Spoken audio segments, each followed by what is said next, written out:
So 4 rounds left to go then in the Blondie's MX-5 World Tour. And we are here at Silverstone, the southern circuit of Silverstone International Raceway. And Will Vinton and Yodi Backman in the booth for this race. We're going to go right ahead and run through the qualifying order with a little over 30 seconds until the checkered flag comes out for the end of this qualifying session. It is currently Jan Koemans setting the point with a time of 1 minute 19.674. We'll give Hemi Ratto in second, a time of 1 minute 20.405.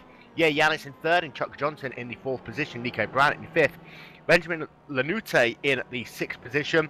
And then it is Okadurkis Turkisk in the seventh position. Sam Clear in eighth, Eric Garcia in ninth, and Giuseppe Aero running out your top 10.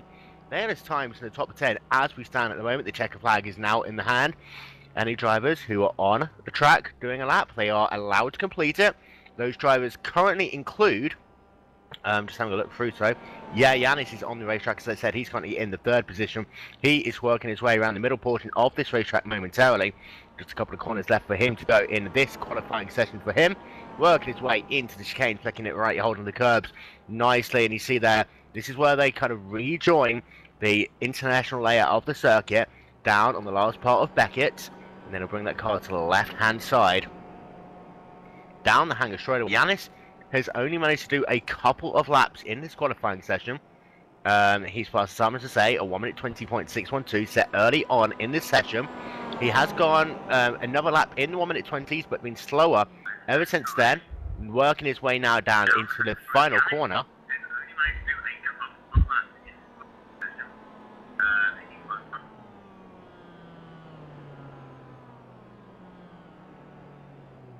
And having a look there, and yeah, Yanis sets a time, that time of a 1 minute 21.589, so that's Giuseppe Aero there. So, and having a look to see whether or not Yanis was unable to improve. No, he wasn't. He did not get any better on that final lap. So then, to run through drivers on this grid, we'll run through your top time. It is Jan Koemans and Hemi Ratto in row number 1, with Yanis and Chuck Johnson in second. Row Nico Brandt and Benjamin Lanute in the third row. Turskis and McClear in the fourth row, with Eric Garcia and Giuseppe Aero in the fifth row. Row number 6 will be Messon and Naylor. Row number 7, Andre Hege and Claudio Klima. Row number 8 will be Christian Kreber and Stefan Moria, with Oscar Mauricio Lopez Nito in 17th. David Schaefer 18th. Jonathan Keir 19th. Steve Brockman running out your top 20. Rest of the results coming up on your screen momentarily.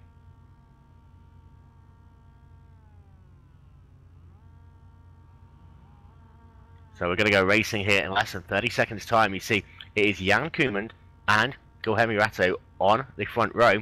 Don't forget that last time out, Koemans had a very bad race, and he is likely to take a stop and go penalty at the completion of lap number 1 as a result of infractions built up over the season, culminating in his race at Indianapolis last week. You see that the lights, we're waiting for them to go out on the gantry. We're going to be waiting for those lights to go red, and then they'll go green. Just a couple of moments now for these drivers to get it all together here. A couple of cars at the rear of the field, actually. They don't even get to see the front straight away because they're all the way back in the turn there. But we're waiting for these drivers to set a field of 31 drivers here today in total. A couple of these drivers are not going to be starting the race, however. We're waiting, say, for those lights, about 20 seconds away now. And we'll go back to Koemans. We expect him, as I said, to pit at the end of lap number 1. Because of the infractions that he had at Indianapolis last time out. So that will probably give Hemi Ratto the lead at the end of the first lap. So we'll look forward to a battle between Ratto, Yanis, Johnson and Nico Brandt in what will be the battle then for the first position. Now waiting for those lights to go on the gantry. They are going to go red and then they'll go green. We'll be racing here at Silverstone. 4 rounds have to go in the championship. It is all going. The lights out. We're racing here. A good start there by Chuck Johnson. Yanis getting a very slow start there, letting pretty much everyone go past him. And Yanis is struggling early on. That's causing a big bottleneck now down into turn at number 1.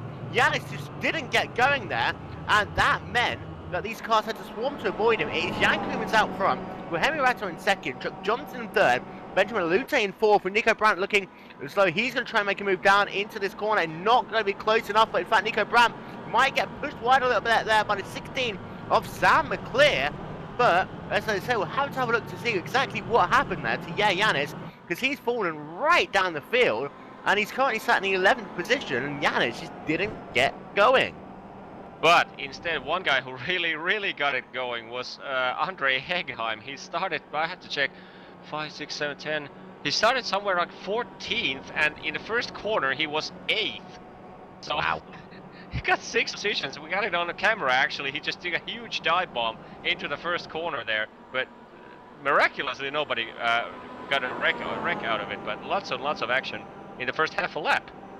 Indeed, yes. You see now, Kimmins coming into Stoke Corner to complete lap number 1. For those of you who's not used to this circuit, the start-finish line is around this portion of the racetrack. You'll have the pit road to the left-hand side as they're now coming down into Club Corner. And Jan Koemans is now working on lap number 2. He, in fact, didn't come down into pit road that time, but... Yeah, he didn't. And that's slightly surprising there. Yeah, obviously he's saving those, possibly taking a risk and believing that the penalty points won't increase anymore and possibly decrease them in some other race. But yeah, I think if you take a penalty here on lap 1, you will lose, I think, far more than you would do on several other tracks. Indeed, a short track here and a very fast track as well, as they're working away now through the chicane section of the racetrack. Henry Ratte still sat in the 2nd position. This is where they join the original part of the racetrack. So this is the last couple of corners of the Beckett Maggots complex. As Ratto goes wide, as Henry Ratte goes wide there, sorry, out of Beckett. So he's dropped now back to about 2 seconds now behind Jan Koemans. We're having a look at, Jan is on our screen, having a look. He's behind Giuseppe Aero. This is the battle for the 8th position on the racetrack. Yanis looking down to the left-hand side now as they come down the hanger straight away. He's going to have a little bit of draft from the cars ahead of him, but they're going to be too wide going into the corner, and it looks as though Yanis is going to complete the pass down into Stoke Corner and move Yanis back up into the 8th position.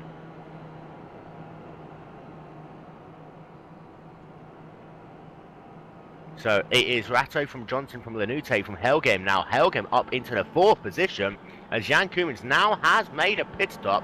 So he came in a little bit late there. I'm wondering whether or not race control will have an issue with him coming in on lap 2 rather than lap number 1.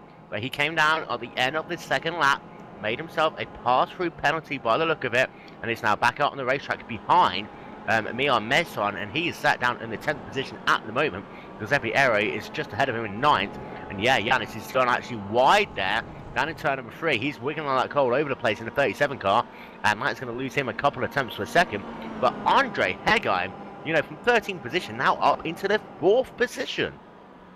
Yeah, that was unbelievable launch. I'm not sure if he joined in the very last minute and didn't manage to do like a piece of work qualifying time there, or something, but somehow insanely fast few laps, and just that start was just amazing. 6 positions during one short straightaway. It's sort of like going even shorter than going into the first corner of the source at Spa, and he got 6 positions out of that, and that corner was tight as well.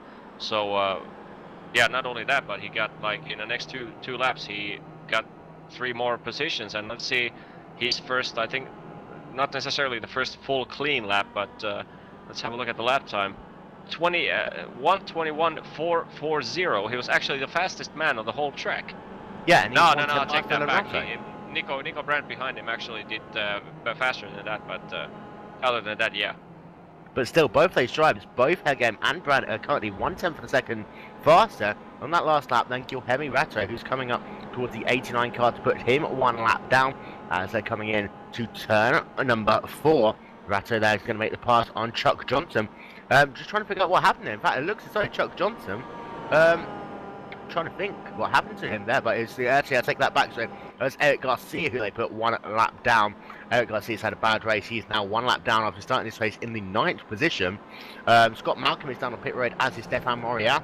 Christopher Thompson having a look around the racetrack at the moment. We've got, again, a battle going on the racetrack. Yeah, somebody got a contact there. I think it was Jere Yanis, or then it was Jan Koemans, who was... I can't try to figure out who it was. A blue and white car of... I not exactly Sam who it McLear was. will be a blue Sam and white McLear? car. Yeah, in the 16 Yeah, car. he obviously had a contact there in one of the corners. I partially missed that, but... With Nico Brandt. It was down with Nico Brandt down into Beckett, and Sam McAleer was looking down to the inside, into the corner, and it just looked as though he tried to have the car had a little bit of a wiggle, and he just punted there the 42 machine of Nico Brandt off of the racetrack. Nico Brandt having a tough day here once again in the Blondie's MX-5 World Tour in that 42 car. Got himself some rear damage to that DX racing machine, and he is back onto the racetrack, but down in the 12th position at the moment. Yeah, lots of action going on over here in a short amount of time. Nico Brandt got an incident, Sam McAleer got an incident, and other than that, in the back of the field, I think it was one of the Jeremy Naylor, I think it was, started pretty high, and now he's down to 19. So I'm not sure if that has been a contact or just went heavily off track at critical parts of the racetrack, but. Yeah, lots of like a dramatic position changes in a short amount of time, both uphill and downhill. Indeed, yeah. And out front, it is still Gohemi Ratta with a 3.5 second gap over Chuck Johnson in second. Benjamin Mite is still sat in the third position. However, he's being caught slightly now by Andre Heging in the fourth spot. Last time by, actually, those two drivers are pretty closely laps. Very closely matched, in fact, and Lanuto is about 500 of a second faster as we're having a look on the racetrack, I believe, at Jeremy Naylor at the moment. And meanwhile, Benjamin Malute is looking down to the inside of the lapped car of Eric Garcia to put him a lap down. And Lanute, in turn, is trying to close down Chuck Johnson. And Johnson's falling into the clutches of Lanute for the time being. Yes, still about a second and a half separating those two. But yeah, that's not helping exactly Chuck Johnson's task in this race. Meanwhile, so in the chicane that is just as we exit the old Grand Prix layout with the I think it's the first chicane of the racetrack. I think that there's a sort of a straightaway in which they have with these cars. It's pretty much a flat out sort of a chicane there, and these cars take like heavy jumps over those curves, especially the drivers who are really putting it at the limit, trying to gain some time to the guys in front of them. They're really just taking huge jumps. As we are currently following Bill Zahn on the screen, we can see not this chicane. This is the normal version or a normal chicane, so to speak. But this next one is just lunacy. And especially last time around, some of these guys were going too wide over this chicane. But as Bill is coming right here, yeah, big jumps, and you just saw the car ahead of him there. That was the black car. And that was Jeremy Naylor ahead of him, really using those curbs to his advantage. And Silverstone always known for high curbs. I remember it's Mark Webber back in, I believe, 2004 or something, who had a moment down at Beckett's. He just saw the car launch into the air as he attacked one of those curbs once he was off the racetrack. But very fast section of the racetrack there, and it's proving to provide some good racing as well, as Jeremy Naylor and Carl Young are battling for 17th and 18th positions on the racetrack. Naylor is currently ahead of Young. He's been able to complete that pass in the last lap. Checking in on Nico Brandt, as you've got a car who's just spun on the track. I'm trying to figure out who that was because it just happened out of my eyesight. But checking on Nico Brandt, after that incident to him, he has been able to gain some ground on the racetrack a little bit, but not too much. He's down now in the 11th position, and a tough day once again for Nico Brandt here. Yeah, but he's lapping consistently. He's doing, after that small incident, he's doing, well, his fastest lap time is actually 1:20.913, but he did 1:20.602 last lap around. But the reason why that does not count as the fastest lap of the race, it was because there was an off track there. But still, he was lapping 0.6 to 0.9 of a second faster than the top 10 runners in front of him. But yeah, tough work because the top 10 is not that far away lap time wise from each other. Yeah, and that's going to make it difficult for Nico Brandt, and it was Kevin Starlins there who is the car sideways, who had already had an incident early on in this race, trying to drive his car back around to make up some laps. Brandt going for a move, turn one. Brandt taking the P10, clean maneuver, and we had off track. Somebody was off track. I think it's Claudio Klima. Indeed, I just saw a white car there who was trying to get back onto the racetrack, and that was just around Nico Brandt, and Claudio Klima has lost himself a couple of positions there, was running in the 9th spot, and it looks as though he's lost himself a ton of positions. He was down into club corner, and it looks as though Klima was looking down to the inside of Eric Garcia to try and make the pass on him to put him a lap down. went off the racetrack, trying to come back on. It's so slow, so difficult to get back onto the track here, and he falls in behind Mayer Messon, which puts him down into the 11th, if not 12th position. And speaking of the Jan Koeman's mandatory pit drive-through penalty there that is written in the league rules, by the way. That this track has by far the most ridiculous pit entry I have ever seen, because these guys have to take. I'm not sure if they get an off track from the grass, but right in here, as you see, Ariane is going to the inside. In this corner, you have to drive straight over the grass to get to the pit entry. Yeah, and only in England, only at Silverstone, could they have something as ridiculous as that. But, you know, this pit road, it runs on the outside of Stoke Corner, and those drivers are going to have to be very careful when they come onto pit road, just because they don't want to hit the brakes at the wrong time. Once you're on that grass, you can really lock up the brakes and send yourself spinning out of direction. As you're just talking about there, yeah, Yanis is now on the rear of Jan Koeman. This is battle for the 4th position on the racetrack.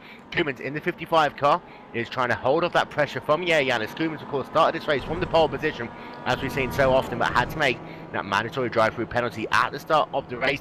His last lap time was 1 minute 25.3, compare that to a 1 minute 21.3 for Yanis, and Yanis is closing. And I have to say, though, Benjamin Lanute ahead of them is also going remarkably slowly at the moment. In 1 minute 24.1 for him last time by. Yeah, it seems Jan Koeman and Lanouette both had some sort of incident last lap, because both did extremely. Jan Koeman did a 125.3 and Lanouette did a 124.1. So my guess is that both guys went too wide to some corner, and they just both went far wide. And Lanouette actually was behind Koeman there shortly, but managed to regain the position after that. And checking back in on your race leader, Guilherme Ratto in the 8 car. He is now 6.7 seconds almost ahead of Chuck Johnson in that battle for the 1st position. And Ratto's last lap time was a 1 minute 20.791, just 1/10 of a second slower than the fastest lap he has done all race long. And you see there a little bit, Yoni, that after these cars have done a few laps, they do start to have to maybe do a little bit of a lift down into that fast chicane as their tyres start wearing out. And that could be a big key factor later on in this race, as we're now going to have 10 laps complete at the line.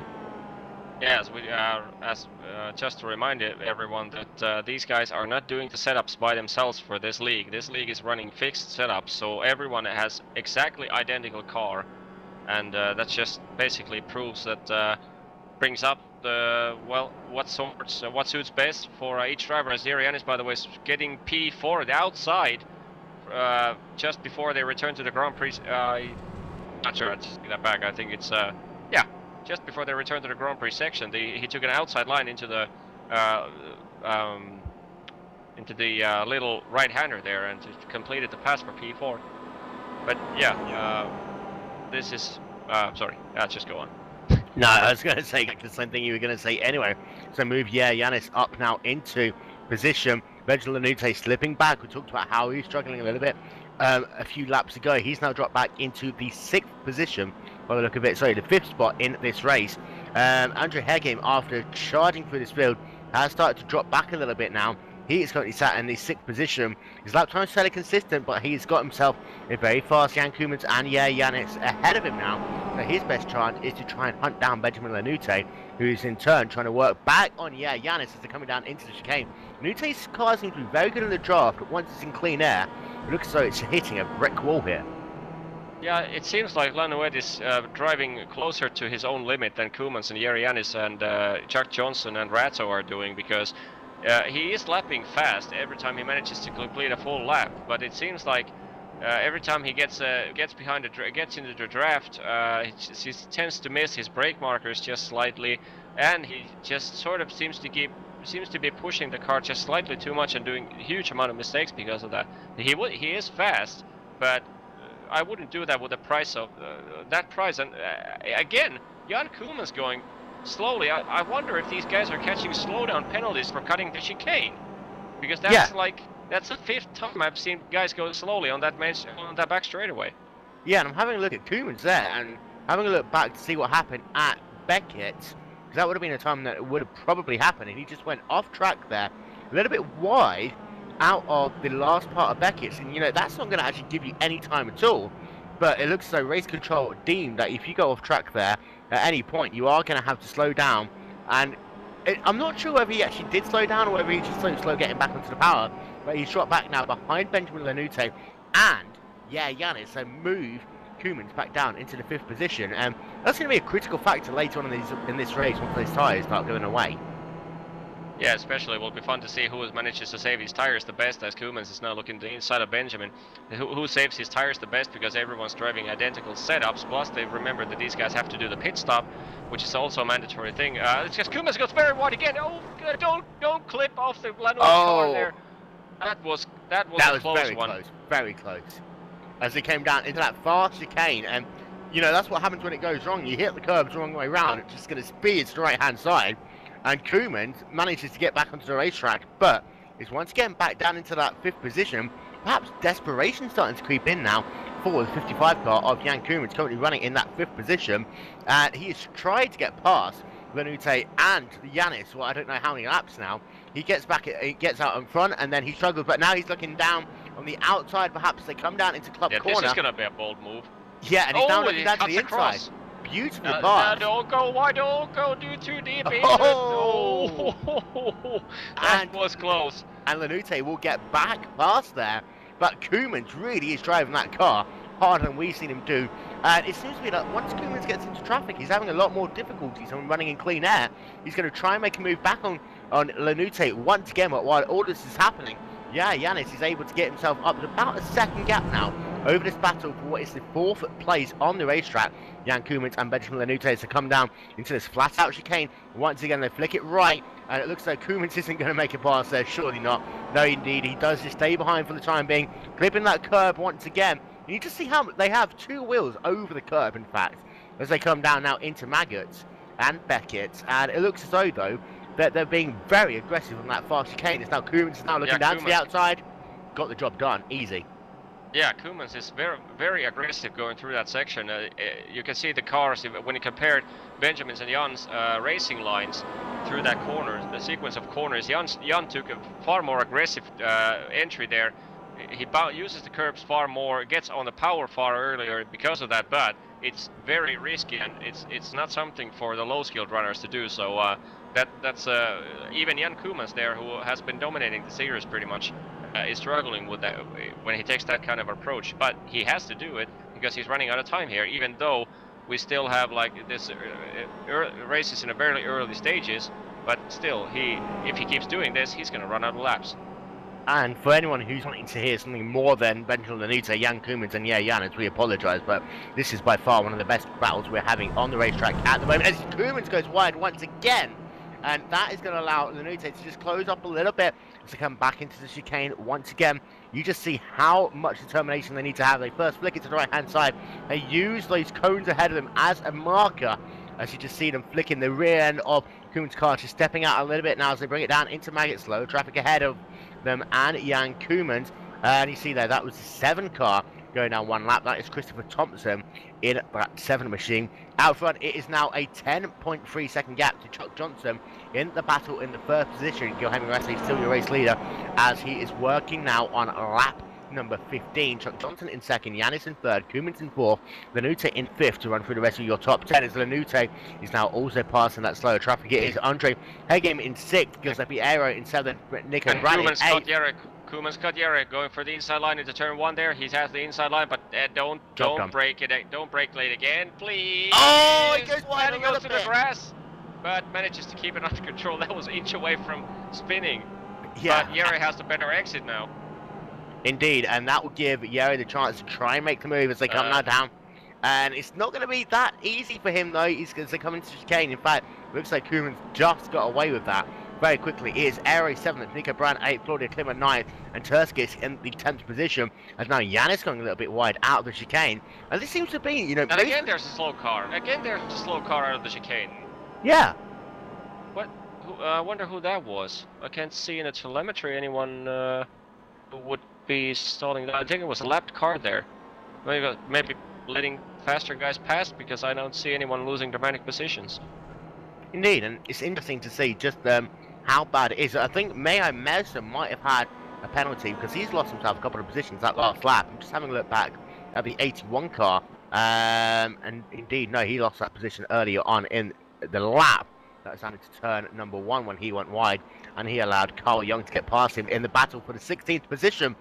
And the thing is, once we get towards pit stop window, you know, these tyres, if they carry on dropping off, you want to rather, I'd say, pit early at halfway distance now. I'd say now's the best time to come in. Yeah, but this time, as the tires are starting to wear up, like I said, who manages to save their tires the best while keeping the pace up? If you're driving too aggressively into the corners, you're going to burn the front tires, then you're going to lose the grip to turn into a corner, you're going to start going wide, you get your cars just to go slip and sliding. That's by the way, the P16 battle for 16th position is on your screen right now. Kyle Young is trying to defend it from Michael Zizan, but if you manage to save your tires good enough, you might gain a huge amount of positions because not taking tires. Yeah, not taking tires is an option. Of course, the drivers have to make a mandatory pit stop. However, it doesn't matter whether or not they take tires or not. I would say on this type of racetrack, these fast corners, you want to take tires because Silverstone is known to be a kind of tire-eating track. And having a look at Ratto's lap times, and they have been consistent all the way through this lap. And in fact, his last lap was only 2 tenths faster. Sorry, 2 tenths slower than his fastest lap of the race. He comes past the start-finish line once again. A little bit slower that time, but we're definitely into pit stop window now. And Ratto, you can just tell he's suffering a little bit now in that 8 car. Correct me if I'm wrong, but did I see Guillermo Ratto's last lap being before this one being 1:20.2? I mean, his fastest lap is 1:20.6, and that must have had a huge off track if he did a 1:20.2, because he had to cut serious amount of track to get to that lap time.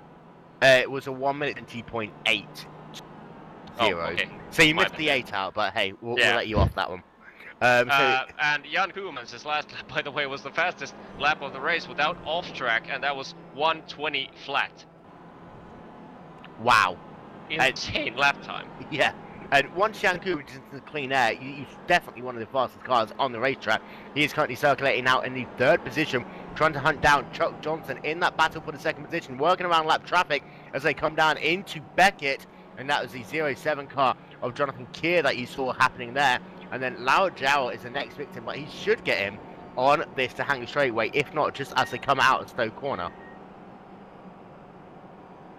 And that was a text message there for you and your backman. Don't worry, he will be back with us anytime soon. Yeah, my apologies. That was not. I forgot to mute my stupid cell phone. It's always ringing in the wrong place. Meanwhile, looking as though these drivers, you know, are doing it as late as possible. As Koeman's going a little bit wide there out of the final corner. We're going to get a look at his next lap time. And it is a 1:21.2, so the lap traffic's certainly hurting him. And Giuseppe Aero is hounding Nico Brandt for P7. I think it is. Nico Brandt's lap time was significantly slower. And yeah, Nico Brandt did 22.358, and Giuseppe Aero did 21.866. So Giuseppe was in front of him a few laps ago. So something must have happened to Giuseppe, because now he is faster and he's now tailing Nico. So must have did a small mistake somewhere. Didn't manage to catch where it was.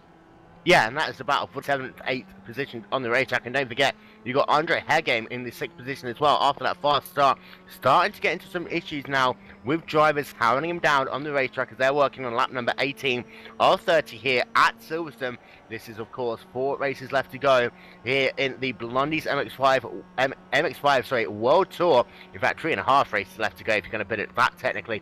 But Aero looking as though he's very good in the fast section of the racetrack, but he needs to get a good drive as they come out of Beckett's. This time he does. He's going to immediately look to the left-hand side of Nico Brandt to try and complete the pass as they come down into Stowe Corner.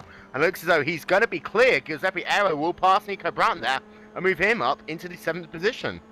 What's up with that corner? I mean, we see, this is how manyth time we've seen like drivers getting insanely slow exits coming to that back straightaway, and they just lose. Like, not only did he lose a position, he lost it like 60 yards in that one straightaway. So what's the matter with that last corner? I have no idea, but you know, Beckett's has always been a tough section of the racetrack, and you are doing the toughest part of Beckett's, to be fair. But Aero is immediately trying to close down Andre Hagen in the battle now for the 6th position on the racetrack. Out front, it still goes Guilherme Hirato. We're expecting him to come down pit road in a couple of laps' time, if in fact he doesn't do this time. But the gap is now 12.5 seconds between himself and Chuck Johnson in the 87 machine. Tell you what though, Jan Koemans has closed that gap, and it's closed that gap dramatically. It is now less than 1 second as they're working away into Beckett's once more time. Koemans is going to get a great run out of here, and Johnson's going to have to go defensively, but Koemans manages to pull down to the right hand side before Johnson has the time to respond. He is going to be on the outside lines. They work themselves down into Stoke Corner. Koemans, could he complete the pass here? He's got the line, he's got the draft, and it looks as though he's definitely going to make the pass happen there. Move Koemans back up into the 2nd position. Yeah, Koemans is just flying. His last lap was 1.5 seconds faster than Chuck Johnson's last lap. And even their fastest lap time, Jan Koemans is beating him by 1.1 seconds. So Koemans is really flying. And next one in his list, the leader of the race, he did a 1:21.4, and Jan Koemans' last lap, including the pass, was 1:20.4. So second the lap, but 11 seconds separating him. It will all come down to pit stops. If Koemans can make up as much time as he normally does in pit stop, then he'll have a chance. But Ratto has also been dominant on pit road as well. Johnson going a little bit wide there in the 87 car. Checking back in on Guilherme Ratto to see whether he comes down pit road this time by 2 slower cars ahead of him. That is Mehe Messam and Carl Young. They are both the last 2 drivers on the lead lap, and they're working in the 15th and 16th positions respectively. So 16 cars on the lead lap. Having a look at Guilherme Ratto. Will he make the trip across the grass this time by? And we say that absolutely literally. And no, in fact, he doesn't do so. So he stays out on the racetrack. But still, if what do you think? Even though we were talking about the pit stop, some people choosing to take tires because of the tire wear. But now, if you think it's gonna be like that Ratto is gonna gamble about with the tires, and then Jan Koemans thinking I don't take tires and I win time. So could it be like I could possibly imagine a scenario where both would just cancel themselves out and not take any tires. Indeed, yes. So we're having a look to see. I don't think these drivers will take tyres if things carry on as they are. So what less than 10 laps to go in this race now. So we expect perhaps these drivers will probably find it faster just to go with gas only, especially if they manage to preserve their tyres a little bit. Ratto's been able to do that out front. Jan Koemans has been able to do so as well. Even though he's been driving that car very hard, I think both of those drivers looking as though they probably take fuel only. As you see ahead of Ratto, that is Carl Young going slowly, and he was very slow up the chicane there as he's trying to repass Milhei Mason. Those two have been having a big battle in what is now 14th and 15th positions on the racetrack as pit stops have kind of started. A couple of drivers in, David Schaefer and Claudio Klimer in, and just coming out of pit road there is Bill Zahn. I see there Turskis just in pit road as well. Yeah, and just at the cameras before we switched to the Carl Young battle, was I going to say that what was I going to say? Oh yeah, Giuseppe Aero, again he beat Nico Brandt there on the start finish line, got the 7th place. Now he's again back to 8th place, and now he's again hounding Nico Brandt for the 7th position. So lots of interesting changes of positions here in the short amount of time. Ratto's in. So he's in from the race lead. Chuck Johnson stays out on the racetrack. Jan Koemans is on pit road as well. So Ratto and Koemans both on pit road at the same time. Koemans will probably come in just as about Ratto coming out. Indeed he does. So both those drivers making their pit stops there. Having a look at Koemans. He's taking tyres as Koemans. Having a look to see what Ratto did as well. But no, he cannot take it because he did 8.7 seconds. That cannot be a tire. And that really has put pay to Jan Koemans' chance of winning this race, because even with fresh rubber now, he's surely not going to get close enough to ever get close to Ratto. I mean, yes, tyres will make you faster, but not from that far back. Yeah, I mean, he's seriously running out of laps, and looking at the pit stop times, Guilherme Ratto 8.7 seconds, Jan Koemans 11.6, so 3 seconds lost in there. Surely he's going to be able to gain that with the new tires, but also he has 3 extra seconds to beat in a short amount of time, 9 laps. So, but outside of those two, several guys that have pitted 10.5, 10.6, 12.5, 12.7, but there's also Giuseppe Aero under Hegheim, who only was just over 8 seconds. So I would think Hegheim, Aero, and Ratto at least did not take fuel, did not take tires. Well, yeah, if they didn't take fuel, then they would be going very wrong. But Ratto is still your race leader. The gap is about 3 seconds. Sorry, Chuck Johnson is now on pit road as well from the second position. He did lead the lap technically out the line, but now he will give that back to Guilherme Ratto. We're going to see how it is. In fact, already Ratto is going past him as Johnson is in his pit box. He's taking fuel only as well. We expect him to come out around Jan Koemans. It's going to be very close though. Chuck Johnson is still in his pit box, and yeah, Koemans gets past. Yeah, surely. So at least there's a little bit of reprieve there for Jan Koemans. Jack Johnson's pit stop was 15.3 seconds. Did he take tires? I didn't see him taking tires. He didn't take tires, but I think he's taken enough fuel to do another 2 hours. Yeah, I think he's going to stick to the track until the sun goes down. I mean, wow. So it is now Ratto from Koemans, from Johnson. Nico Brandt sat in the 4th position as we speak. No, Nico Brandt is in the pits. Nico Brandt in the pits. Yeah, and he's tires there on the 42 car, so he's coming back now. 20.2 seconds, slowest pit stop of them all by far. And of course, he did have some damage to that race car. He did have some damage to that race car. Perhaps some of it was needing to get repaired, but just having a look to see what happened to him. He just looked by that time, he would have gotten a new alien. car straight from Japan. Yeah. Nico Brandt is back out onto the racetrack, however, down, as you say, in the 10th position. Claudia Klimmer is a mile and a half ahead of him on the racetrack. Very quickly, want to bring in Scott Malcolm into the booth. Scott, we talked to you last week and you weren't very happy. Once again, you're not very happy here today in that 74 car. Oh, I'm going to have to watch what I say here. Try not to swear as well. Just unbelievable. And 2 bad races in a row, and it's kind of been the story of your mid-season here. And we talked about how Silverstone should have been a better race for you. And on paper at the start, you know, it was looking a little bit better. You started this race, in the 23rd position, but you had yourself a little bit of a good start, and then it all kind of went wrong with other cars. Yeah, I thought I did all right in this in practice here. Looking forward to this race, but second driver seems to get away with Mazda. Deliberately runs at the back of him in the second lap. Something's got to be done about that.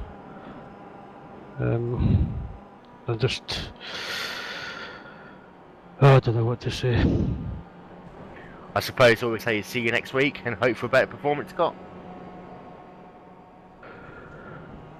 Yeah, I think so.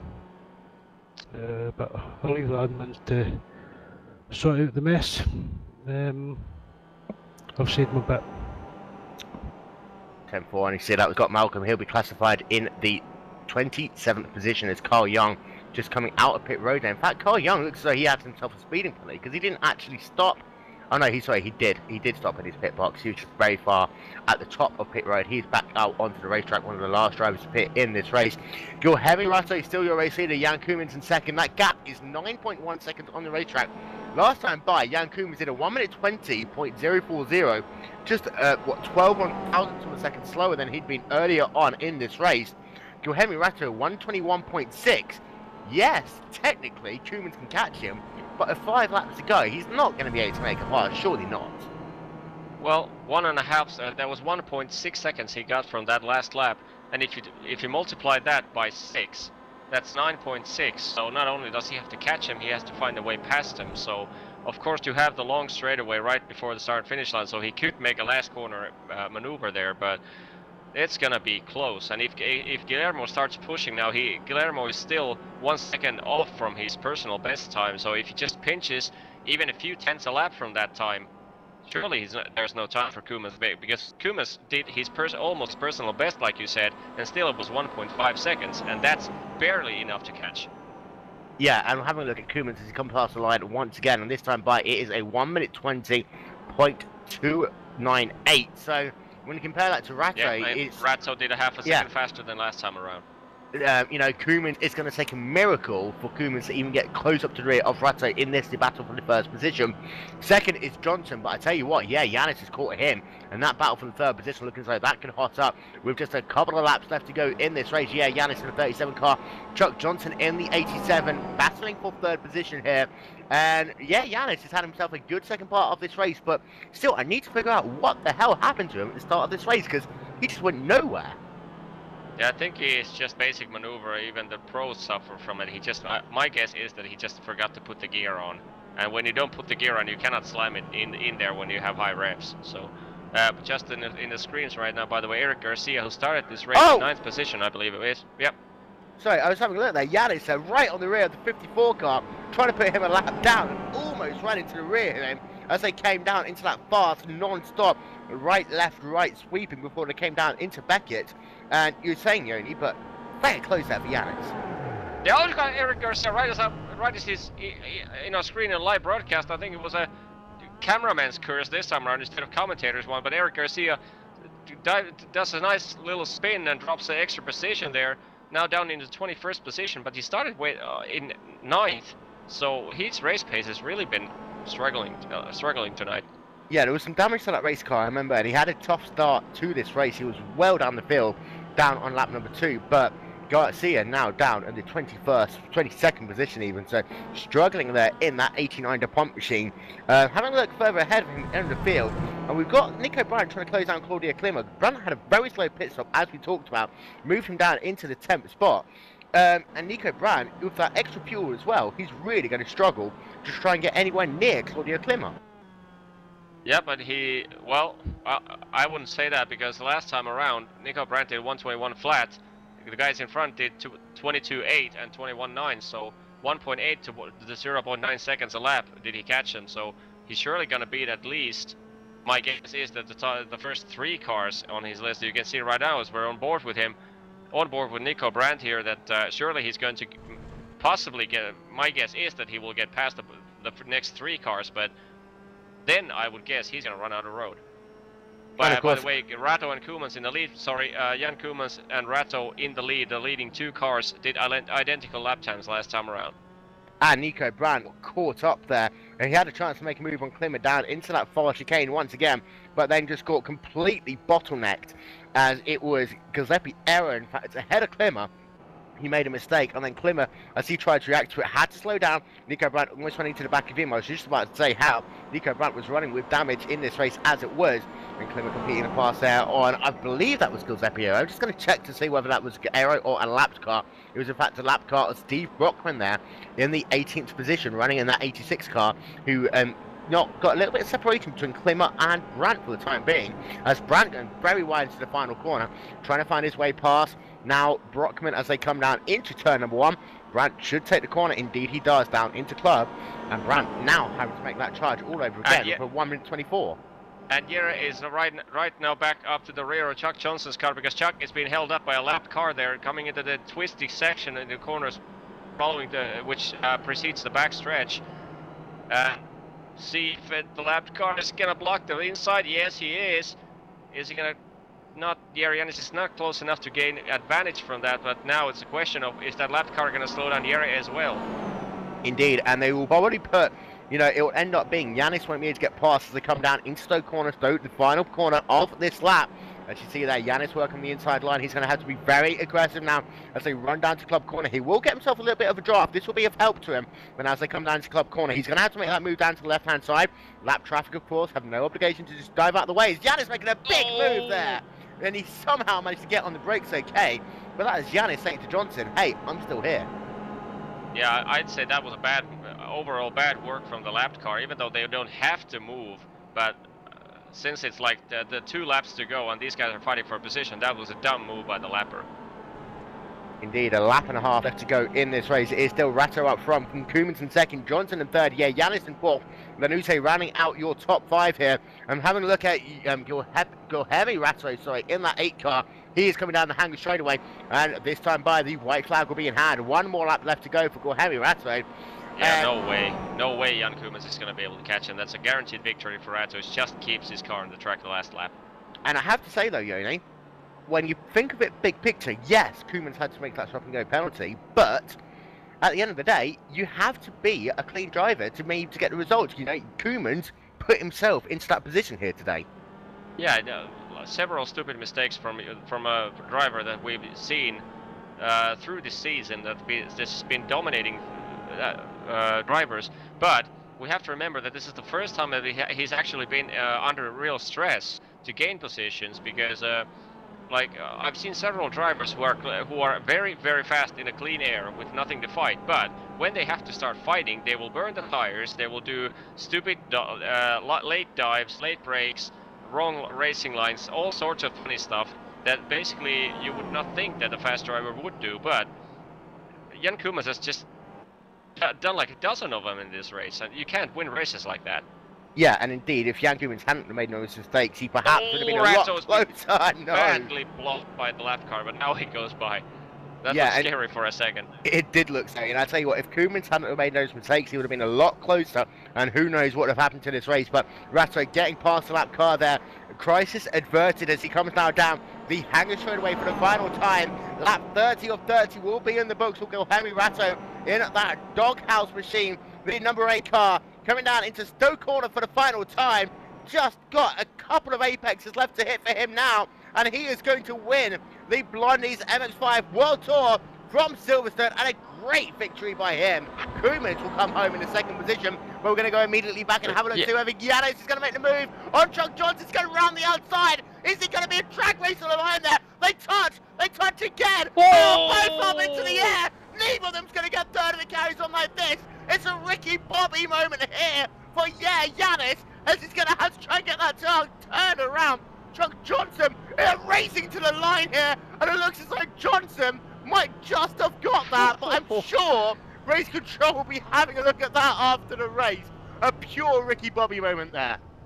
Yeah, and just to immediate announcement that obviously due to the telemetry sent from the track, as the cars cross the start-finish line, the telemetry you see on the screen is wrong. Jari Jannis is not P13. He is actually, he should be P4 or P3, but the telemetry just went totally haywire after the cars crossed the start-finish line. The top 4 cars are indicated 10th, 11th, 12th, and 13th at the moment. So our apologies but I'm not sure. Jannis actually might have been classified as being in pit road there.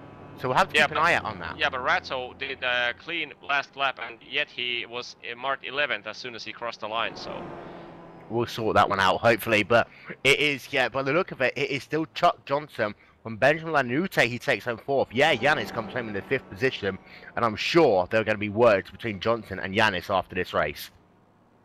Yeah, surely we have to. Let's have a look at the immediate replay of that situation. That was pretty, well, we would say amusing. Jari Jannis would probably disagree on that, but let's get a good view of it right here.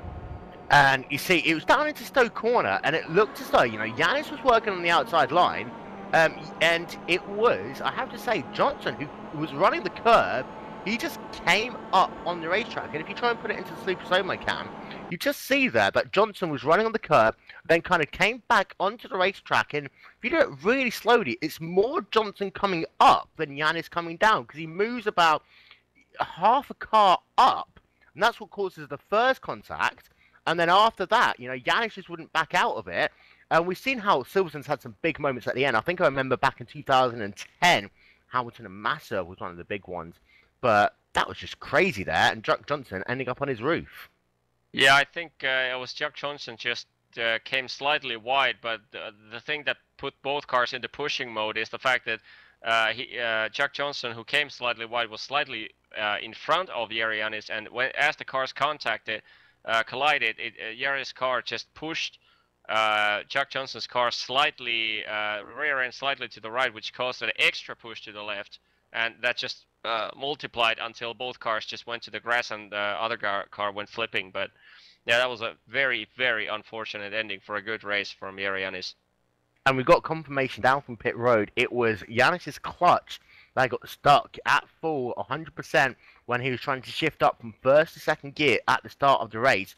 He's saying he's literally sat in that car trying to kick the clutch out of its position. And it's not something you're used to seeing in these cars, but, you know, these cars, these drivers don't use auto clutch, and Yanis had to pay the price today. Yeah, I think I've seen we've seen several hardware failures in the real life hardware failures through this week. I mean, a few of my club members have been struggling with broken wheels. Few of them had miscalibrations in the iRacing sim. They had a disappearing brake and clutch pedal completely, and I don't know if that's a real life incident where the clutch actually got stuck, or whether is it the data sent from the pedals to the sim which actually caused the problem. Indeed. So we're going to run through your final race results then for this, the Blondie's MX-5 World Tour from Silverstone, and it's Guilherme Ratto taking home victory in a time of 41 minutes and 10 seconds, 5 seconds ahead of Jan Koemans. In that battle for the first position, Chuck Johnson in third, Benjamin Lanute in fourth, Via Yanis in fifth, Turskis in sixth, Claudia Klimer in seventh, Nico Brandt in eighth, Andre Hegem in ninth, and Mio Mason rounding out your top 10. David Schaefer 11th, Jeremy Naylor in 12th, Giuseppe Ero in 13th, Oscar Mauricio Lopez Nito in 14th, Carl Young in 15th. Rest results coming up on your screen momentarily. Just a couple of quick moments to speak to Carl Young. He came home in the 15th position, one lap down, and Kyle, we saw yourself having some good battles on the racetrack, kind of in that midfield battle. 15th position, best you could have asked for? Yeah, I think I'm going to have to deal with 15th. It was either last season or 2 seasons ago. I had some big problems with this truck here. And I was struggling a little bit in the beginning of qualifying, and finally got a bit of a handle on it, but still wasn't fast and wasn't great. That second chicane really threw me off throughout most of the race. And I was just finding that I just couldn't get a lot of speed through that, and lost time and position. But I got to thank Jonathan Keir and Mihai in the 81. I had some great battles with Mihai throughout most of the race, and then I had a great battle at the end there with Jonathan for 15th. Very clean racing, and I couldn't have asked for anything better out of those two. And when you have a look at that second chicane, you know, it is technically as close to flat out as you can get if you can nail the curbs. But my God, does that take a rough ride. But you've still got to set yourself up well for the kind of end part of Beckett's afterwards. Yeah, at the beginning of qualifying, I just gotten in there, and I was just trying to feel it out for the first minute or so that way I could try and get something going within the next couple laps for my qualifying run. And I had taken it like a slower corner, and I had somebody behind me just whiz right by me, and I had completely forgot since the last time that I came here that was a near flat out corner. But it was kind of hard to set myself up for that, because the turn before we get into that chicane, it's a wide sweeping corner, and I was just trying to ease the brake a little bit to set myself up for the chicane, and the car kind of got a little loose and squirrely as I was doing that, and it kind of messed up my entry to that chicane a little bit. And of course, next week we head over to another racetrack with just 3 races now left to go in the series. You looking forward? I'm just trying to figure out why we're even going next week. But next week, of course, we are going to Sebring. And it's one of the longer races as well, if I remember myself right. And it's going to be a tough, long race. Yeah, I enjoy Sebring with these cars. It's been a lot of fun so far from seasons past and what I've run. And I'm looking forward to coming back to Sebring again and hopefully getting a better run than what we did this week. Just looking to finish out the season and get some good finishes. I haven't been running the full season. I got caught up in some issues, and I haven't been able to run the entire season, but hopefully we can just finish off this season, get some good finishes, have fun, and come back strong for next season. So far, that was Carl Young, who came home in the 15th position in the race here today. At this time, I'd like to bring in our second place finisher, Mr. Jan Koemans. And Jan, you're very fast in the last half of the race, but my God, were you finding it tough to get past some of that traffic earlier on?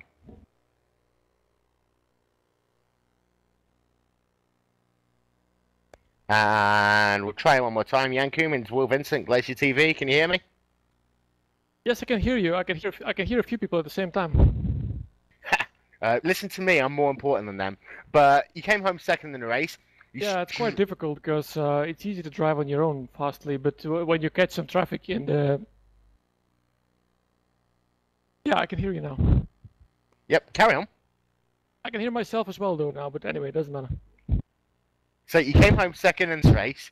You had some difficulties getting past lap traffic, but once you're back into second, you were closing down Ratto. Key question to you really is, without these mistakes, could you have challenged Ratto for the race lead? Maybe, but it's very difficult to avoid all mistakes because if you catch traffic in the very fast section, it's just so easy to upset the car and get a good corner. So I'm quite happy with second place. And when you were working around Lanute Yanis in that battle for the third position, it was tough because it looked as though you're having a lot of difficulties in that second chicane especially, and then I believe you had a slowdown penalty out of Beckett as well. Yeah, it was quite messy. I was trying to get through the traffic at a decent speed to maybe get a run at Guilherme at the end, but I was a bit too enthusiastic and got a few off tracks, and yeah, I tried my best. Next week, however, go on. Yeah, and just to say, before you continue the interview with Jan Koemans, as you can see right on your screen, it claims Jan Koemans was 10th, but no, he wasn't. He was 2nd. Carry on. So, next week we head over to Sebring, one of the longer races, once again. Difficult track, but you're looking forward to it? I can't talk really because there's things, I can hear what happened 1 minute ago right now, so it keeps looping and I can't hear myself talk. No worries, we'll see you next week. And that was Jan Koemans, who came home in the second position. Time for us to close very quickly, Joni. Two things. First of all, next week, Sebring, tough racetrack. Yeah, we've been in Sebring once this series already, but it was the shorter version of it, and this time I believe it's the full layout, if I'm not mistaken. And yeah, if it's the full layout, that's one of the combos that I've actually personally loved with MX-5. It's just sad that it doesn't run more often. But yeah, I'm looking forward to that very much. Long straightaways, and this car is not that. It doesn't care that much about the heavy bumps in Sebring, so it's awesome to drive. And this is going to be the seamless link in the world, but of course, if you want to see what Sebring looks like with, I don't know, the LMP2 Honda Performance Development machines, why not tune in or watch live online, because my friend will kill me if I say that again, to round number 7 and 8 of the Proto Ice $1,000 Cup. It'll be myself, Liam Jenkins, and Mario Scott and Beck around for that. In fact, if I'm very lucky, we can invite in the world's most famous emo, Mr. Liam Jenkins ourselves. Liam, Will, can you hear me? I know he's there. No, he can't. There he is. There we go, my multimeter, there we go. Liam, Sebring in what, less than 2 hours time? 2 races, 30 minutes, turn 1 to worry about twice. With, what, 40 cars on the racetrack? It's gonna be mayhem! Oh, absolutely. And the thing is, as well, we saw the difference last time out, that how different 1 minute, the first race can be really calm, collected, everyone learning their way and how all the other drivers navigate the track. Race 2 can just turn into utter mayhem, everyone trying to scramble for position and realise how important this race is. And of course, heading in towards the end of the season now, a lot of drivers starting to be worried if they want to try and compete for the big money. So I wouldn't be surprised to see some fireworks tonight. And that is Glacier TV's favourite emo, Mr. Liam Jenkins. If you want to hear more of him, tune in a couple of hours' time to round number 7 and 8 of the Glacier TV Proto Ice $1,000 Cup from Sebring International Raceway. Next week, the Blondie's MX-5 World Tour heads to Sebring itself, and that will be a great race in the MX-5s. Meanwhile, it's time for us to say goodbye. We'll see you in a couple of hours.